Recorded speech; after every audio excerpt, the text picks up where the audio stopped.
Hey guys, it's a nice day right now, so I figured I'd come outside for a quick update.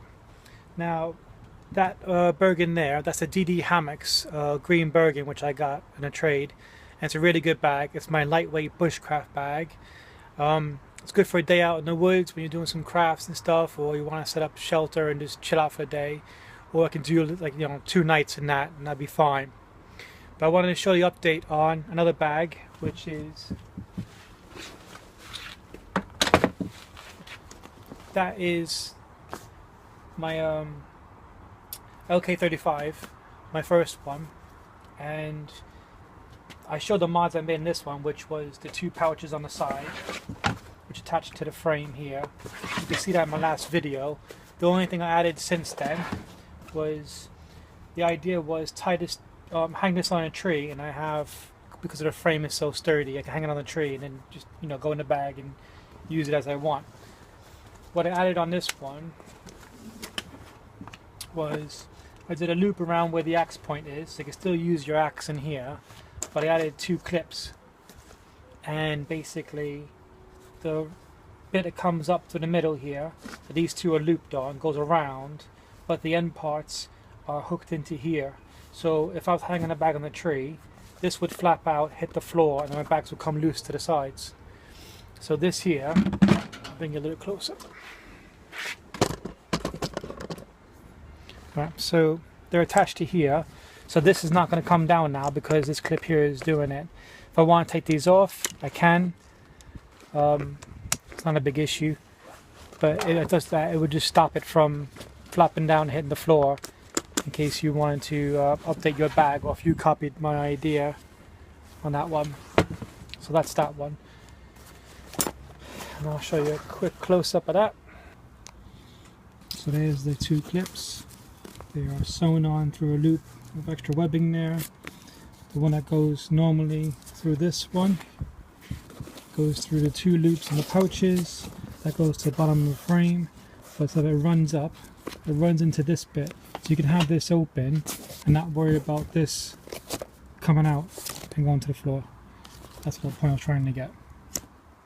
So now, since I bought a second bag, I had to play with modding it again, just find it fun. But this next one might be interesting if you want to add a bit of versatility to your bag, which is this beast here.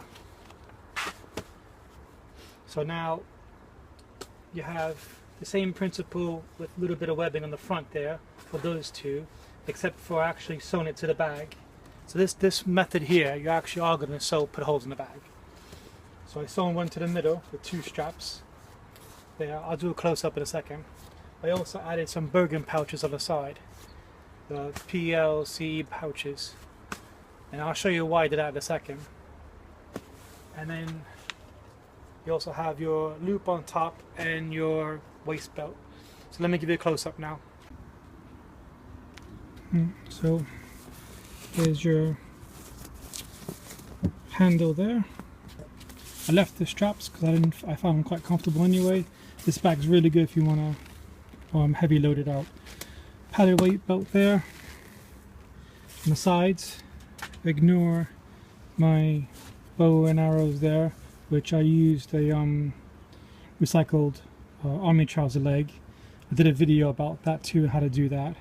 But basically I just put all my archery stuff in that little pouch there, and then strapped it to the side of my bag onto the frame there, so it didn't go anywhere.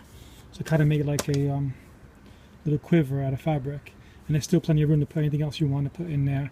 You could put maybe an air gun in there, or something similar, something long.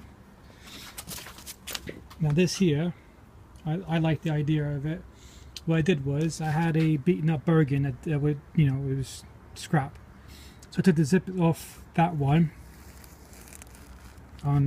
So there's 2 zips each side. So I took them all off and I sewed them onto this. And I'll show you how that works out. Alright, so say now that I tied this to a tree and I'm cooking over there, or my tarp is over there or something. I'm just, a bit distance between myself and my bag. What you do is, now I can just unzip this here on both sides, and that's my cooking kit. Just take it with me.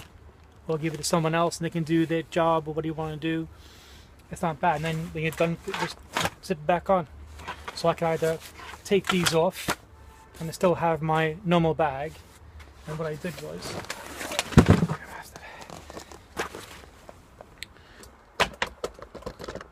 so both sides here, zip that one off, zip that one off.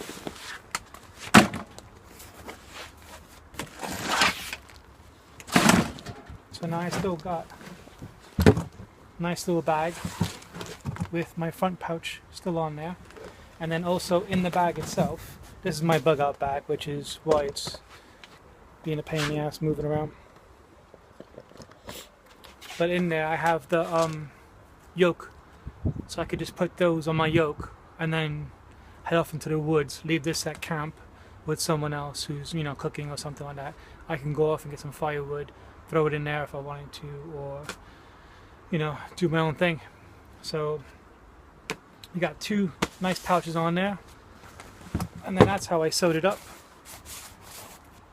Just space them out and wax thread, sewing all, put them on there.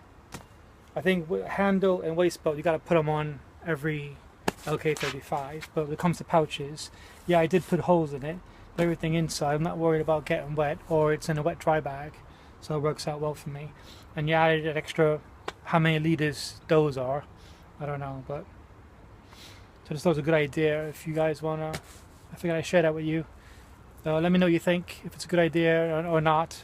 Some positive criticism would be nice, but I just thought it was a cool idea because I haven't seen that on the LK35 yet. This is my bug out bag. I'm going to go through it later on.